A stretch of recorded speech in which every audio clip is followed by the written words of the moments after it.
Baik, terima kasih. Jadi Ustadz berbicara tentang kondisi milenial zaman sekarang. Bagaimana kondisi kesadaran berzakat anak milenial sekarang menurut pandangan Ustadz? Monggo. Alhamdulillahirrahmanirrahim. Mudah-mudahan anak-anak kita semakin dekat dengan petua, nasihat, baik itu melalui ceramah langsung para ustadznya, para guru di sekolah, atau mungkin oleh sosial media. Intinya begini, anakku, jasmani kita kepingin kaya raya dengan HP yang mewah, baju yang bagus, sepatu sandal yang bermerek, tas yang bercap, kan gitu ya, ono capek. Kemudian awas, itu jasmaniah kita pingin seneng kayak begitu. Di masa dewasa kepingin istri suaminya cantik ganteng, anak-anaknya bagus, rumahnya bagus, mobil mewah, duit kececeran. Itu urusan jasmani. Rohani kita juga kepingin mewah seperti itu, anakku. Jangan dibiarkan dia tanpa sholat. Roh kita jangan dibiarkan tanpa zakat. Roh kita jangan dibiarkan tanpa keinginan haji dan umrah. Bila kau ingin rumah yang mewah untuk jasmanimu, maka rohmu pun juga kepingin mewah untuk surga. Itu anakku, sehingga bersama-samalah kau melangkah. Bila kau dengan temanmu suka memberi sesuatu agak dengan harapan dipuji orang punya, kepada ibumu pun jangan lupa berilah sesuatu kepada ibu. Mengapa di masa-masa dewasa banyak orang tidak zakat? Kalau saya lihat, pengamatan saya adalah barangkali ada salah satu keliru cara berpikir, suka memberi orang yang tidak bisa bersyukur, suka memberi orang yang tidak bisa berterima kasih. Contoh, kumpul-kumpul di pos, kumpul-kumpul di pinggir jalan, entah mahasiswa atau bukan, lantas bawa sesuatu makanan ringan, celetuk mereka yang dibawain, mek kita sing gelek-gelek ae, ngono lah. Ini bentuk daripada teman yang tidak pandai bersyukur, pandai yang tidak pandai berterima kasih. Makanya orang yang suka berbagi dengan teman yang nggak bersyukur dan berterima kasih ini, maka hidupnya ya pas-pasan aja, bahkan kurang, bahkan sekolah pun nggak pinter. Karena dia salah dalam berbagi rezeki kepada orang yang tidak pandai bersyukur dan tidak pandai berterima kasih. Untuk itu anakku, jangan salah pilih. Ayo kita berikan harta benda kita walau sedikit, bahkan tidak memuaskan bila kita beri kepada yang menerima, tapi hatimu besarkan, berikan itu ke masjid, berikan fakir miskin, berikan kepada pesantren, berikan pada majelis taklim. Dan jangan sampai kau lupa, sebagian harta bendamu walau tidak banyak, tapi ikhlaskan dan besarkan hatimu untuk kau berikan harta bendamu itu kepada ibu dan ayahmu. Ingat nak, manusia yang paling sayang itu adalah ibu, dan kita berterima kasihnya dengan suka memberinya. Buka tangan ibumu, karena di tangan ibumu ada sumber rezekimu. Kalau di hadis yang lain, di kaki ibumu ada pintu surgamu. Apa artinya? Nurut kepada ibu. Di kaki surgamu itu ada, di kaki ibumu ada pintu surga. Apa artinya? Nurut kepada ibu, ikut kakinya ibu.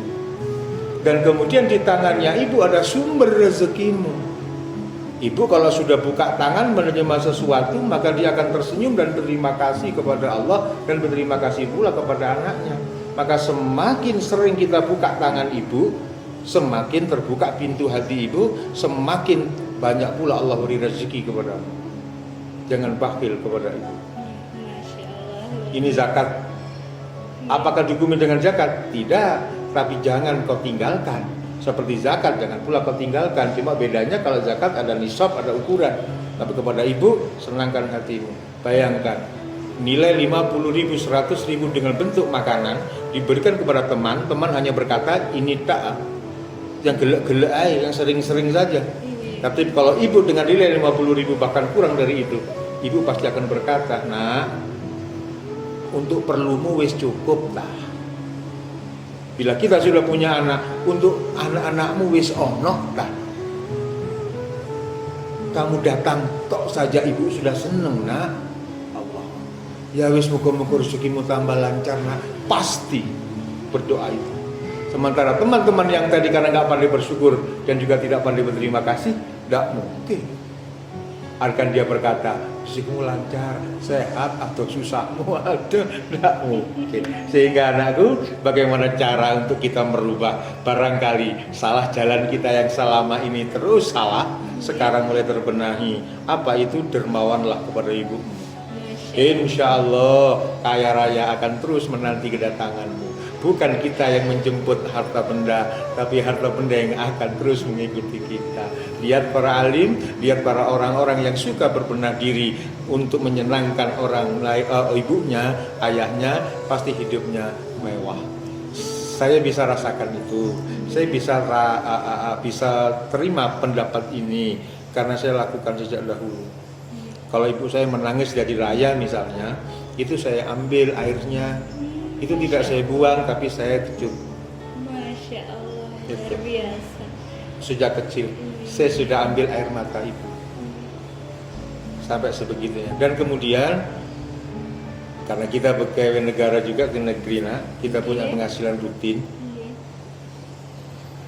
Satu bulan di hari lahir saya, bulan lahir saya kan bulan Mei, Oh, inggih. maka gaji Mei itu adalah haknya ibu. Masya Allah, luar biasa sekali. Semakin banyak Allah memberi ternyata.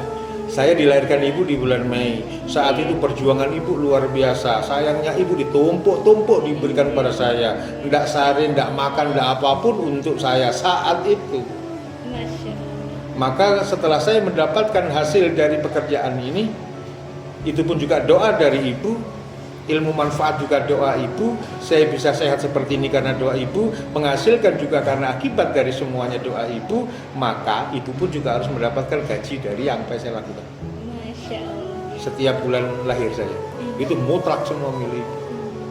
Ya. Kok bisa anggap ya sudah wes dan ternyata tidak gerak. Saya mengambil intisari cerita kisah ketika seorang sahabat Abdurrahman bin Auf itu bermimpi melihat seorang laki-laki sepuh berada di depan rumahnya tersenyum-senyum, dan di latar di halaman rumah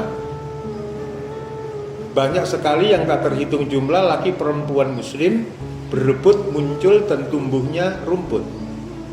Diceritakan itu kepada Rasulullah. Lantas Rasulullah menjawab, carilah seorang pemuda yang menjual daging di pasar Yaman. Berjalan Abdurrahman bin Auf menuju pasar Yaman untuk mencari yang dituju Rasul.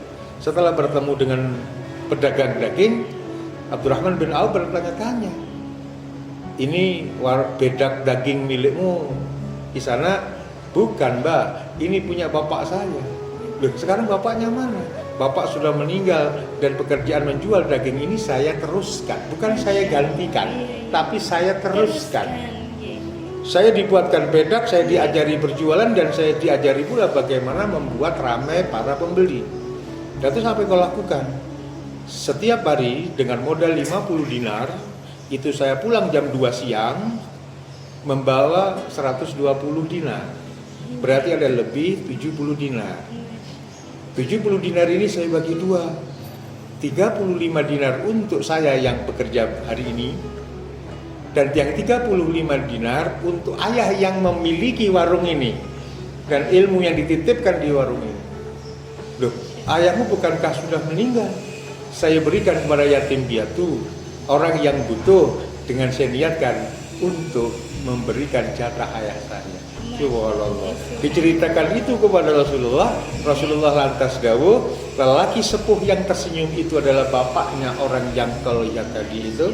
Dan yang di halaman rumah berebut rumput yang tumbuh ibu bapak dari kaum muslimin yang anaknya tidak seperti anak itu. Ayo pemudaku, semangat, bikin bangga ibu dan bapakmu walau sudah meninggal dunia. Tidak akan tertinggal Allah menghitung rezekimu diberi bapak. Tidak akan tertukar dan salah Allah memberi dan membagi rezeki untukmu. Ingat anakku, perkokoh niat membahagiakan ibu bapakmu, kokoh pula lah rezeki harta bendamu di dunia, dan selamalah kau di akhirat karena kau terpayungi oleh zakat.